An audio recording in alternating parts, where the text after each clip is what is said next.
Hello student, I am doctor Anu Banshiwal और आज का ऑनलाइन लेक्चर का टॉपिक है लीनियर कॉम्बिनेशन ऑफ वेक्टर।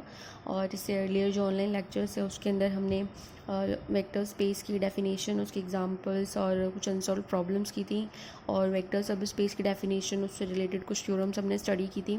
तो यूनिट फर्स्ट का ये जो आगे का हमारा चैप्टर है वो है लीनियर कॉम्बिनेशन ऑफ वेक्टर। और इस चैप्टर में हम जो इम्पॉर्टेंट टॉपिक पढ़ेंगे वो है linear combination of vectors, linear span, linear sum, linear dependence and linear independence of vectors and its theorems.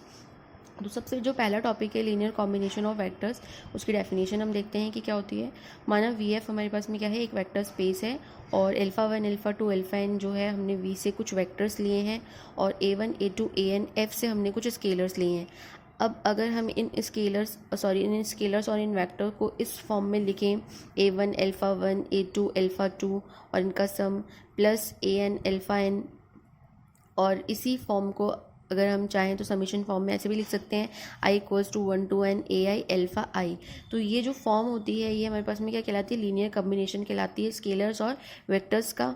और क्योंकि ये जो लीनियर कॉम्बिनेशंस है वो क्या होगा, अगेन एक वेक्टर ही होगा, तो वो वेक्टर जो है वो किस में बिलोंग कर जाएगा, वी के अंदर बिलोंग कर जाएगा। और ये जो हमने वेक्टर्स लिए हैं, इन वेक्टर्स के हम बहुत सारे लीनियर कॉम्बिनेशन बना सकते हैं, क्योंकि अगर हम यहाँ पे स्केलर्स चेंज करते जाएं तो इस वेक्टर्स के सेट के लिए हम बहुत सारे लीनियर कॉम्बिनेशन जो है वो यहाँ पे तैयार कर सकते हैं। जैसे अगर हम A one A two A N की जगह B one B two B N लें तो हमारा जो लीनियर कॉम्बिनेशन है वो B one alpha one plus B two alpha two plus B N alpha N हो जाएगा। तो इस तरीके से हम एक ही वेक्टर्स के सेट के बहुत सारे लीनियर कॉम्बिनेशन जो है वो बना सकते हैं। अब यहाँ पर हम लीनियर कॉम्बिनेशन को और अच्छे से समझने के लिए एक एग्जांपल लेंगे। एग्जांपल में हमने लिया V3R एक वेक्टर स्पेस है। V3R का सबसे पहले आपको स्ट्रक्चर क्लियर होना चाहिए। V3R का मतलब एक 3 डायमेंशनल स्पेस है और जिसके एलिमेंट जो है वो फील्ड R यानी कि रियल नंबर के सेट से आ रहे हैं। और इससे हमने एक वेक्टर लिया है alpha equals to 1 - 2 5, 3 dimensional element है ये। हमें क्या करना है, अल्फ़ा को alpha one alpha two alpha three जिनकी वैल्यू हमें दे रखी है, इनके लीनियर कॉम्बिनेशन के रूप में क्या करना है, लिखना है। तो लीनियर कॉम्बिनेशन के लिए अभी अभी हमने पढ़ा कि वेक्टर्स के साथ साथ हमें किसकी ज़रूरत है, स्केलर की भी ज़रूरत है। और स्केलर्स यहाँ पर हमें दिए हुए नहीं है।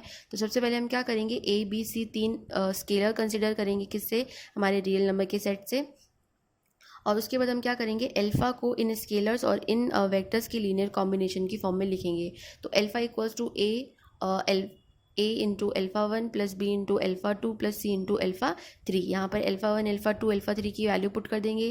कैलकुलेशंस करेंगे तो ए को अंदर मल्टीप्लाई करेंगे तो ए जो है ईच टपल से मल्टीप्लाई होगा, बी भी ईच टपल से मल्टीप्लाई होगा और सी भी ईच टपल से मल्टीप्लाई होगा। उसके बाद में हम क्या करेंगे, इनका हमें सम करना है। तो हर एक टपल की प्लेस वैल्यू में उसी प्लेस वैल्यू का जो टपल है वो क्या हो जाएगा, ऐड हो जाएगा। उसके बाद में हम देखेंगे लास्ट में कि इधर जो लेफ्ट हैंड साइड में हमारे पास में अल्फ़ा जो है वो क्या चल रहा है, 1 - 2 5, और राइट हैंड साइड में हमारे पास में इस तरीके का कोई एक्सप्रेशन हमें मिला है। तो यहाँ इक्वल के साइन का मतलब है कि ये प्लेस वैल्यू पे जो हमारे पास में एलिमेंट है वो इस प्लेस वैल्यू के एलिमेंट की क्या होगा, बराबर होगा। इस तरीके से सेकंड प्लेस वैल्यू पे जो एलिमेंट है वो सेकंड प्लेस एलिमेंट के बराबर होगा। थर्ड प्लेस एलिमेंट जो है वो थर्ड प्लेस एलिमेंट के बराबर होगा। इस तरीके से हमारे पास में 3 इक्वेशंस मिली और इन 3 इक्वेशंस के अंदर हमारे पास में क्या आ रहे हैं, 3 अननोन आ रहे हैं। तो इन तीनों इक्वेशंस की हेल्प से हम इन 3 अननोन की वैल्यू निकाल सकते हैं। तो हमने यहाँ पे इनको सॉल्व करके ए बी सी की वैल्यू निकाली है, -6 3 और 2। अब हम क्या करेंगे, इस अल्फ़ा को हम क्या कर सकते हैं, इन स्केलर्स और इन वेक्टर्स की लीनियर कॉम्बिनेशन के रूप में क्या कर सकते हैं, रिप्रेजेंट कर सकते हैं। आप चाहें तो क्रॉस चेक भी कर सकते हैं। Alpha one alpha two alpha three की वैल्यू अगर हम यहाँ पुट कर दें और थोड़ा सॉल्व करें टर्म्स को, तो हमारे पास में वापस जो है वो क्या बन जाएगा, यही वेक्टर बन जाएगा। दैट मीन्स ये जो वेक्टर है इसे हम इन तीनों वेक्टर्स और इन 3 स्केलर्स की लीनियर कॉम्बिनेशन के रूप में क्या कर सकते हैं, रिप्रेजेंट कर सकते हैं। नेक्स्ट जो टॉपिक है वो हमारा है लीनियर स्पैन, इसे एक घातीय विस्तृति भी कहते हैं। और इसकी डेफिनेशन देखते हैं। हमारे पास में क्या है, वी एफ एक हमारे पास वेक्टर स्पेस है और एस हमने एक सेट लिया है, alpha one alpha two alpha n इसके एलिमेंट्स हैं। और ये एलिमेंट्स क्या है, वेक्टर्स है, जो कि हमने किससे लिए हैं, फ्रॉम वी एफ से लिए हैं। आप चाहें तो इसकी डेफिनेशन इस तरीके से भी लिख सकते हैं, या लिख सकते हैं कि S is a non empty subset of V F.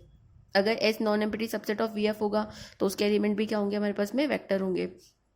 तो यहाँ पर लीनियर स्पैन को हमने एल एस से लिखा है, और एल एस जो है वो क्या है, एक सेट है, और इस सेट के एलिमेंट्स जो है वो हमारे पास में किस तरीके के दिखेंगे वो हम देखते हैं। सेट में एलिमेंट्स का जो स्ट्रक्चर है वो क्या होगा, तो लीनियर स्पैन जो है एस का लीनियर स्पैन, इसलिए यहाँ पर हमने एल एस लिखा है। अगर यहाँ पर एस की जगह और कोई सेट होता तो हम एल के अंदर उस सेट का इनिशियल लिखते। तो यहाँ पर एल एस का जो स्पैनिंग सेट है उसके अंदर एलिमेंट्स जो है वो हमारे पास में किस तरीके के आएंगे, लीनियर कॉम्बिनेशन की फॉर्म में आएंगे। अब ये लीनियर कॉम्बिनेशन क्या है, वी के वो वेक्टर्स जिन्हें हम एस के वेक्टर्स के लीनियर कॉम्बिनेशन के रूप में लिख सकते हैं, ऐसे वेक्टर्स का कलेक्शन जो है वो हमारे पास में क्या होता है, एस का स्पैनिंग सेट होता है। यानी कि जैसे मान लीजिए वी का कोई वेक्टर है जिसे हम क्या कर सकते हैं, एस के लीनियर कॉम्बिनेशन के रूप में रिप्रेजेंट कर सकते हैं, तो वो वेक्टर हमारा किसके अंदर बिलोंग कर जाएगा, एल एस के अंदर बिलोंग कर जाएगा। तो ऐसे लीनियर कॉम्बिनेशंस का जो कलेक्शन है वो कलेक्शन हमारे पास में क्या कहलाता है, जनरेटिंग और स्पैनिंग सेट कहलाता है। जहाँ पर ये ए आई जो है वो हमारी फील्ड के एलिमेंट है, और ये जो एल्फा आई है वो हमारे पास में किसके एलिमेंट है, एस के एलिमेंट है। इसके बाद में एग्जाम्पल के तौर पे हमने देखा कि एल फाई अगर हम ले तो यहाँ पर हम ले रहे थे नॉन एम्प्टी सबसेट। अगर हमारे पास में एम्प्टी सेट है तो उसका स्पैनिंग सेट क्या होगा, 0 होगा। इसे रिक्त समुच्चय की विकृति भी कहते हैं। अब नेक्स्ट एग्जांपल हम लेंगे vector space R over R। यहाँ पर हमारे पास में फील्ड जो है वो भी रियल नंबर का सेट है, और जो वेक्टर स्पेस है वो भी क्या है, रियल नंबर का सेट है। तो R ओवर R पे हमने एक उसका सबसेट ले लिया है एस जो है वो क्या है,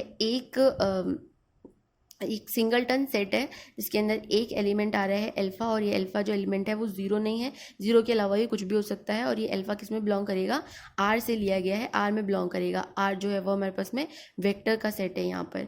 तो इस एस का अगर हमें स्पैनिंग सेट बनाना हो तो हम किस तरीके से बनाएंगे, तो इसको समझने के लिए सबसे पहले हमने एक एग्जाम्पल लिया कि एस के अंदर मान लीजिए 2 कोई एक सिंगलटन एलिमेंट आ रहा है, और 2 जो है हमने कहाँ से लिया है, आर से लिया है। तो अब आर के वो एलिमेंट जिन्हें हम 2 के लीनियर कॉम्बिनेशन के रूप में लिख सकते हैं, वो सारे एलिमेंट जो हैं वो इस एस के स्पैनिंग सेट में क्या करेंगे, बिलोंग करेंगे। अब देखिए अगर हमें 1 लिखना है तो हम 1 को कैसे लिख सकते हैं, 1/2 इंटू 2 लिख सकते हैं। और ये 1/2 हमारे पास में क्या है, स्केलर है जो हमने कहाँ से लिया है, आर से लिया है। यानी कि 1 को हम लीनियर कॉम्बिनेशन ऑफ 2 की फॉर्म में लिख सकते हैं। तो यहाँ पर ये लीनियर कॉम्बिनेशन किसके अंदर चला जाएगा, एल एस के अंदर चला जाएगा। इस तरीके से अगर 3/2 लिखना है तो 3/2 को हम कैसे लिख सकते हैं, 3/4 इंटू 2। तो ये एलिमेंट, ये जो लीनियर कॉम्बिनेशन है वो इसके अंदर चला जाएगा।